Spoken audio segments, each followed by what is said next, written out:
요한복음 5장에 보도되는 베데스다 연못에서 일어났던 이 옛날 이야기는요, 오늘날 우리 사회의 단면이기도 합니다. 내용을 합니다. 예수께서 명절을 맞아 예루살렘에 올라가셨습니다. 당시 예루살렘에는요, 베데스다 연못이 있었다고 합니다. 오늘 읽은 세번역에는 이 이름이 베드자다라고 소개되는데 같은 연못입니다. 성서는 이 연못의 위치가 양의 문 곁에 있었다라고 보도하는데 여기서 양의 문 또는 스데반문이라고도 합니다. 기독교 최초의 순교자로 우리가 알고 있는 스데반이 바로 이 문 앞에서 돌에 맞아 순교했다. 그래서 붙여진 이름입니다. 또 사자문이라는 이름으로 불리기도 합니다. 문의 양쪽 윗부분에 사자가 두 마리씩 양각되어 있기 때문입니다. 예루살렘 성의 동쪽에 있는 문인데요. 이 문을 통해서 이제 밖으로 나가면은 여러분 잘 알고 있는 기드론 계곡에 이르게 됩니다. 오늘 본문에 나오는 연못은 바로 이 문 안쪽에 자리 잡고 있는 연못입니다. 이 연못은 이미 구약에도 몇 차례 언급되어 있는데 이사야 7장 3절과 열왕기하 18장 17절 이런 데는 윗못 또는 윗저수지 이렇게 번역되어 나옵니다. 이 문이 예루살렘 성에서 기드론 계곡으로 가는 문이다라고 제가 방금 말씀드렸죠. 기드론 계곡에서 흘러온 빗물이 바로 이 연못에 고이게 됩니다. 말하자면 이곳은 빗물을 모아두는 저수지였던 셈입니다. 또한 저쪽 약간 떨어진 곳에는요, 이제 바닥 깊은 곳에서부터 올라오는 샘물이 공급되기도 했답니다. 말하자면 이 연못은요, 예루살렘 성전에 물을 대주는 젖줄이었다라고도 얘기할 수가 있습니다. 크기를 보니까요, 가로가 120m, 세로가 한 60m 정도, 축구장보다 조금 큰 규모인데요. 깊이는 7, 8m, 또 깊은 곳은요 20m 정도 됐다고 합니다. 꽤 큰 연못이죠. 성서 본문에 보니까 거기에 주랑이 5 있었다라고 이렇게 보도되는데요. 그 중앙에 하나가 있었고요. 그 주변에 4개가 총 5개의 주랑이 있었습니다. 주랑으로 번역된 그리스어 원문은요, 스토아입니다. 스토아. 우리가 스토아 할 때 그 스토아 있죠? 기둥들이 길게 이렇게 늘어선 지붕이 달린 그런 복도. 물론, 벽이 없는 그러한 구조물을 우리가 스토아라고 얘기를 하는데 그것을 주랑으로 번역한 겁니다. 사실 이 연못은요, 오랫동안 크게 감추어져 있었습니다. 그리고 19세기 말에 이르러서야 발굴이 됩니다. 고고학자들이 이 지역을 발굴하면서요, 일렬로 길게 늘어선 그런 기둥들을, 주랑의 흔적을 발견하는 것입니다. 어쨌든, 예수 시대 이전부터 사람들은 이 연못에 치유의 능력이 있었다라고 생각했습니다. 이미 하스몬 왕가 시절, 그러니까 이때는 기원전 한 150년 정도 됩니다. 그 이후로 이곳에 시설물들이 들어섭니다. 시설물들이 들어서면서 베데스다 연못가는, 그러니까 오늘 이건 베드자다, 그 세번역에 나온, 우리가 흔히 알고 있는 베데스다라고 하는 그 이름, 베데스다 연못가는 일반인들을 위한 치료 장소로 이용되었습니다. 이건 기원 1150년이라고 했죠. 또 기원 후에도요, 마찬가지입니다. 기원 후 2세기 후반, 그러니까 100 몇십 년, 2세기 또 전반, 무해 또 2차 유대 로마 전쟁이 일어나는데, 예루살렘에서 유대인 항쟁 진압에 성공한 이 로마 황제 하드리아누스는요, 이곳에 에스쿨라피우스 신전을 건축합니다. 에스쿨라피우스. 이 에스쿨라피우스는 로마 신화에 나오는 의술의 신입니다. 이것만 보아도 기원 후까지는, 그러니까 기원 전부터 기원 후까지도 이 연못이 질병 치료와 밀접하게 관련되어 있었다라는 것을 우리가 알 수가 있습니다. 오늘의 본문은 바로 이러한 지리적인, 또 역사적인, 또 문화적인 그러한 배경에서 일어난 사건입니다. 치료의 연못으로 잘 알려진 이곳 베데스다 연못가는요, 그러니까 늘 환자들로 북적거릴 수밖에 없었습니다. 성서는 이렇게 보도합니다. 이 주락 안에는 많은 환자들, 눈먼 사람들과 다리 저는 사람들과 중풍병자들이 누워 있었다. 왜 그랬을까요? 왜요? 치료받기 위해서겠죠. 성서 보도는 이렇게 이어집니다. 3절 후반절과 4절입니다. 그들은 물이 움직이기를 기다리고 있었다. 주님의 천사가 때때로 못에 내려와 물을 휘저어놓는데 물이 움직이는데 맨 먼저 들어가는 사람은 무슨 병에 걸렸든지 다 나았기 때문이다. 이 연못에 얽힌 전설, 그러니까 가끔씩 주님의 천사가 이렇게 내려와서 베데스다 연못을 이렇게 휘저 놓는데요. 그때 이제 물이 흔들리겠죠. 그 흔들린 뒤에 가장 먼저 물속에 들어가는 사람은요, 무슨 병에 걸렸든지 깨끗하게 싹 다 나는다 라고 하는 이 베데스다 연못의 전설은요, 오히려 이 작은 사회에 갈등을 일으키는 근본 원인이 되었습니다. 이상하죠. 병을 고칠 수 있다는 기쁜 소식인데, 이게 기쁜 소식이 되는데 오히려 여기 누워있는 병자들을 괴롭힌 이유가 되다니요. 왜 그랬을까? 5 주랑을 꽉 채워 누워있는 병자들 가운데 오로지 한 사람, 가장 빠른 한 사람만 병 고침을 받을 수 있었기 때문이 아니겠습니까? 예수께서는요, 연못에 물이 움직인 뒤에 가장 먼저 물에 들어가려고 호시탐탐 기회를 엿고 왔다. 그러나 아직까지 한 번도 성공한 적이 없었던 바로 그 중풍병자에게 말을 거셨습니다. 낫고 싶소 하고 이렇게 번역되어 있죠. 아마 모르겠어요. 우리 주님께서는 나이 드신 어렵게 아마 더 공손하게 말씀하시지 않았을까 생각합니다. 아마 어르신 낫고 싶으세요 정도로 얘기했을 것 같아요. 낫고 싶어서 38년을 그 자리에서 기다렸습니다. 이런 사람에게 던질 질문은 아닌 듯하지만 어쩌면 전공질의 질문일 수도 있다. 그 긴 세월을 여기서 헛되이 보냈으니 이곳에서의 첫날 품었던 그 간절한 소망이 도대체 얼마나 남아있겠습니까? 그 긴 좌절의 시간, 그 시간 동안 이 병자에게 남은 것은 과연 무엇이겠습니까? 패배의식, 좌절, 두려움, 또 절망.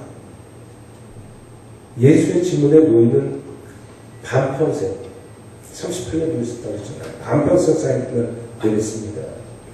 물이 움직일 때 나를 들여다가 못에다 넣어준 사람이 없으니 늘 남들이 나보다 먼저 못에 들어갑니다. 이 불평어린 하소연으로 놓이는 혹시라도 지금 물이 움직인다면 나한테 지금 관심을 보고 있는 저 건장한 젊은이가 나를 물속에 넣어줄 수도 있겠다 라고 하는 걸 막연한 기대감을 가지고 있었을 겁니다. 그런데 예수의 질문에 비하면 노인의 대답은 참 초라합니다. 궁극적인 가치 앞에서 놓이는 비궁극적인 이 눈앞에 보이는 그런 이익만을 바라보고 있습니다. 도대체 물에 들어가려고 하는 이유가 뭡니까?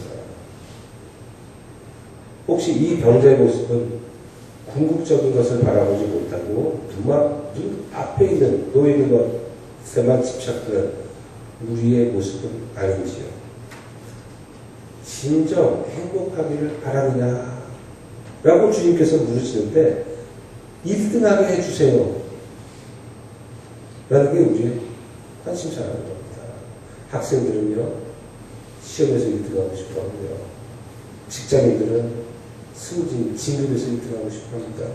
또 주부들은요, 남편의 월급이 1등이었으면 좋겠어요. 이게 바로 우리 사회의 정나라한 모습이 아니겠습니까? 학교 시험도 학생들의 실력을 점검하고 학생들의 자질을 더 발전시킬 수 있는 그런 수단이 아니라 학생들을 서열하게 하는 수단으로 사용되고 있습니다. 대학 입시가 바로 그런 거 아닙니까? 이러한 1등 지상주의는 우리가 영원히 풀지 못할 숙제일 수도 있습니다. 그렇다면 세상살이는 참으로 비극이 아니겠습니까? 지금껏 우리는 다른 사람의 낙오가 나의 행복을 위한 전제 조건이다 라고 생각하며 열심히 달려왔습니다.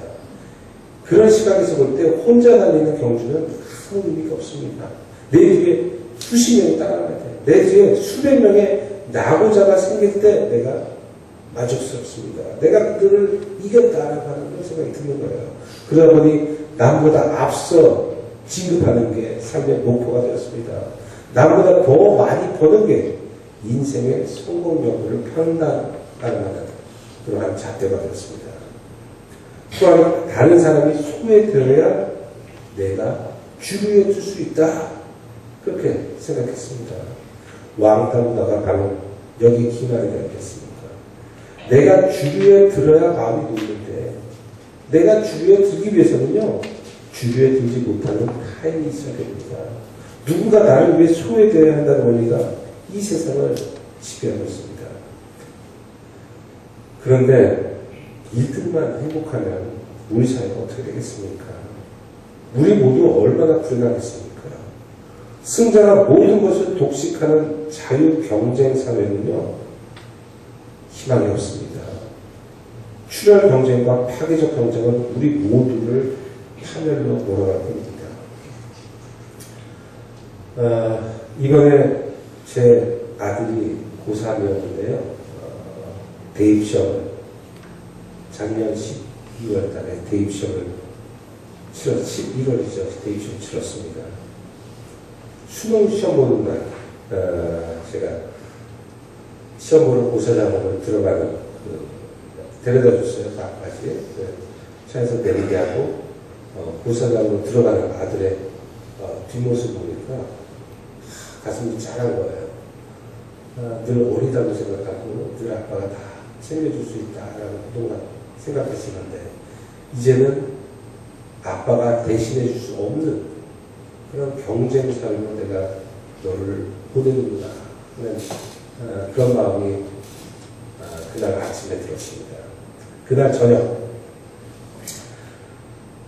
아들은 난생 처음으로요 방문을 걸어서 갔어요. 한 번도 지금까지 사람 보면서 한 번도 방문을 걸어 잠근 적이 없는 굉장히 순하고 착한 아들이었는데 그날 처음으로 방문을 걸어 잠갔습니다. 제가 저녁에 퇴근해서 집에 들어오니까 한 5시 반쯤이요. 똑똑똑똑 계속 두들겨서 병원아 아빠다 얘기 좀 하면 안 될까? 아무 말도 안 하는 거예요. 가만히 이렇게 귀를 껴보니까 혼자서 울고 있는 것 같아요. 계속 두들겼어요. 아빠다, 병원아. 아빠랑 얼굴 보면서 얘기 좀 하자. 그렇게 한 10분을 계속 두들기니까 그때야 아들의 희미한 목소리가 흘러나옵니다. 이따가. 딱 세 글자, 이따가. 그래서 제가 이따가 한 15분 있다가 다시 두드렸습니다. 병원아, 이제 아빠 좀 보면 안 되니? 계속 두드립니다. 바로 대답이 없어요. 한 5분 정도 후에 아들이 문을 탁 열고 나옵니다. 울었던 적 다 지우고 다 닦고 아무렇지도 않죠. 하고 나왔어요. 저는 아무 말도 안 하고 그냥 아들을 안아줬습니다. 지금 우리 아들이 저보다 이만큼 더 커요. 이렇게 안아줬어요. 그런데 그 순간 아들이 내 어깨에 얼굴을 붓고 콩콩 울기 시작합니다. 오래가기 시작하는 거예요. 아들이 우리 아들이 그렇게까지 우는 거 본 적이 없습니다. 여기 뭐 눈물, 콧물, 침 해가지고 다 젖었어요. 병훈아. 제가 이런 얘기 해줬습니다. 병훈아. 아빠는 병훈이가 시험을 잘 보든 못 보든 병훈이가 늘 잘했었다. 네가 시험을 잘 보고 못 보는 것이 아빠를 너를 사랑하는 그것과는 아무런 상관이 없어. 그렇게만 얘기해 줬습니다. 근데 저는 사실 겉으로 그렇게 얘기하고 있었는데요. 속으로는 다른 말 하고 있었습니다. 다른 말. 아들아, 미안하다. 다른 사람들과의 경쟁에서 이겨야만 행복할 수 있는 세상을 만들어 놓고 그 체제에 편승해서 잘 먹고 잘 살고 있는 지금 내 모습이요. 아들한테 너무 미안했습니다. 부끄러웠습니다. 말로는 경쟁 사회에 대해서 비판하고 모두가 행복할 수 있는 사회를 얘기하면서 제 삶은 사실 그러지 못했습니다. 그저 이 체제 안에 안주하여 만족하며 살아왔습니다. 대학 입시부터 계급이 나누어지는 우리 사회의 모순에 편승해서요. 내 실속을 챙기며 지금까지 살았습니다. 그래서 아들한테 아들아 미안하다. 그러면서 속으로 한마디 더 했습니다. 쪽팔리게 살지 말자. 이제는 아빠가 너희들이 시험을 잘 보든 못 보든 경쟁에서 이기든 지든 잘났든 못났든 너희 모두 행복할 수 있는 그런 세상 만드는데 아빠가 힘을 보태라. 신자유주의 체제 속에서의 이런 자유 경쟁은요, 우리 삶을 참으로도 많이 바꿔놨습니다. 부유함은요, 근면의 결과다. 이건 선한 것이다. 무노동에 당연히 무임금이지. 경쟁에서 살아남아야 한다는 인식. 경쟁에서 이겨야만 행복할 수 있다는 인식. 결국 1등 지상주의는 약자에 대한 배려가 없는 무한경쟁, 약육, 강식, 시장 지제의 결과는 아니겠습니까? 다른 사람의 탈락이나 낙후가 전제되지 않는 그러한 만족, 다른 사람들을 소외시키지 않고도 얻을 수 있는 그러한 행복은 정말 없습니까? 베데스다 연못 앞에 선 예수는요, 1등 지상주의 사회를 통렬하게 비판합니다. 1등만이 행복할 수 있는 세상을 전적으로 거부합니다. 누군가를 반드시 죄인으로 만들고 소수의 의인만이 하나님의 나라를 독차지하는 그러한 사회 구조를 거부합니다. 뿐만 아니라 오히려 실패에 익숙한 병자가 전혀 기대하지 못하는 것을 베풀어 주십니다. 물에 들어가지 않고도 병에서 낫다는 거예요. 1등을 하지 않고도 행복해질 수 있다는 거 아닙니까? 저도 지금껏 정신없이 앞만 보고 다닌 것 같습니다. 다른 사람들과의 경쟁에서 이겨야만 한다고 생각하고 한참을 열심히 뛰었습니다. 이제 잠깐 쉬어도 되지 않나 그런 생각을 합니다. 주위를 둘러볼 여유를 좀 가져야 할 듯합니다. 빨리 앞서가는 것보다는 한 걸음 한 걸음 느리게 천천히 가는 연습을 할 때가 아닌가 그런 생각을 합니다. 그저께 돌아가신 신영복 선생님께서 더불어숲에서 이런 글을 쓰셨습니다. 달리는 수레에는 공자가 없다는 경구를 상기하게 됩니다. 자동차를 타고 빠른 속도로 지나가는 사람에게 1m의 코스모스길은 한계의 점에 불과합니다. 그러나 천천히 걸어가는 사람에게는 가을을 남김없이 담을 수 있는 아름다운 꽃길이 듭니다. 제가 마지막으로 한 가지만 간단히 더 말씀드립니다. 어려운 일이 닥치면 우리는 그 일 앞에서 주님을 찾고 또 주님의 도우심을 애타게 구합니다. 그런데 베데스다의 사건에서 우리는 좌절의 상황에서 오히려 우리를 찾아오시는, 기대하지 못한 상황에서 우리를 찾아오시는 그런 주님을 발견하고 기뻐하지 않을 수가 없습니다. 내가 기도할 힘조차 없을 때, 아무런 희망이 보이지 않을 때, 절망의 상황에서 주님은 나를 찾아오십니다. 그리고 이때 나의 삶을 송두리째 뒤집는 그러한 결정적인 만남이 이루어짐에 감사드립니다. 다 같이 기도하겠습니다. 두려움과 불안과 좌절에 빠진 우리를 찾아오시는 하나님, 우리에게 새 소망의 빛을 비춰주시기 원합니다.